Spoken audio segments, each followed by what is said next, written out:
నమస్తే friends, welcome to Ratnam life style. ముందుగా ఈరోజు రెసిపీ ఏంటో చూద్దాం. మంది చిక్కుడుగాయ కొబ్బరికాయ వేసి చిక్కుడుగాయ ఫ్రై ఎలా చేయాలో చూద్దాం. ఒక కొబ్బరి చెక్క, 2 ఉల్లిపాయలు చిన్న ముక్కలు, 2 పచ్చిమిరపకాయ చీలికలు, అరకిలో చిక్కుడుగాయలు శుభ్రం చేసి పక్కన పెట్టుకున్నాం. మనం ఈసారి ఎలా ప్రిపేర్ చేయాలో ఫ్రైకి చూద్దాం. స్టవ్ మీద బాణీ పెట్టుకుని 3 స్పూన్ల ఆయిల్ వేసుకోవాలి. దీంతో ఆయిల్ బాగా కాగిన తర్వాత 1 స్పూన్ శనగపప్పు, 1 టీ స్పూన్ మినపప్పు, 1 టీ స్పూన్ ఆవాలు, 1 టీ స్పూన్ జీలకర్ర వేసుకుని వేయించుకోవాలి. ఆయిల్ కాగిన తర్వాత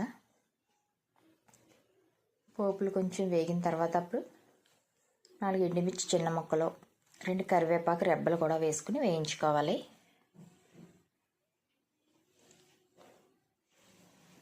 మంటను మటుకు మీడియంలో పెట్టుకోవాలి. పోగులు వేగిపోతున్నాయి. ఎండుమిర్చి కరివేపాకు వేసుకుని వేయించుకుని మనం ముందుగా కోసి పక్కన పెట్టుకున్న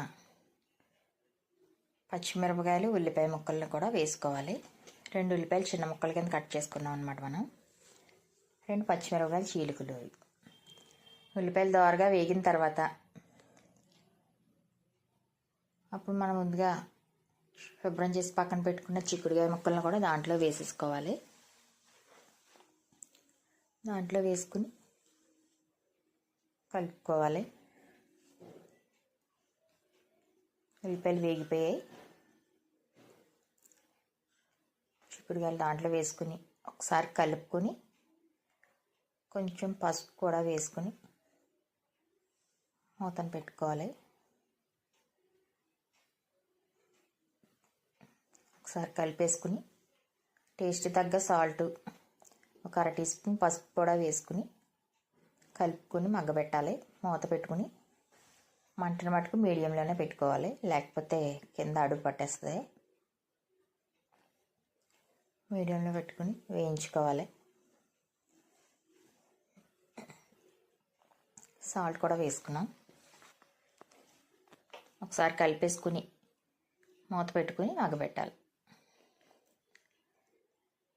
మనం ముందుగా రెడీ చేసి కొబ్బరి చెక్క చిన్న ముక్కలు కట్ చేసుకుని మిక్సీ పట్టుకోవాలి కూర కింద.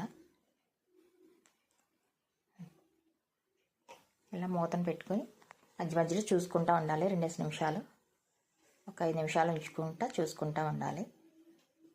మెల్లగా మగ్గుతుందన్నమాట. ఇది నీళ్ళు అయ్యి వేయం కదా ఫ్రై కనుక. కొబ్బరికాయ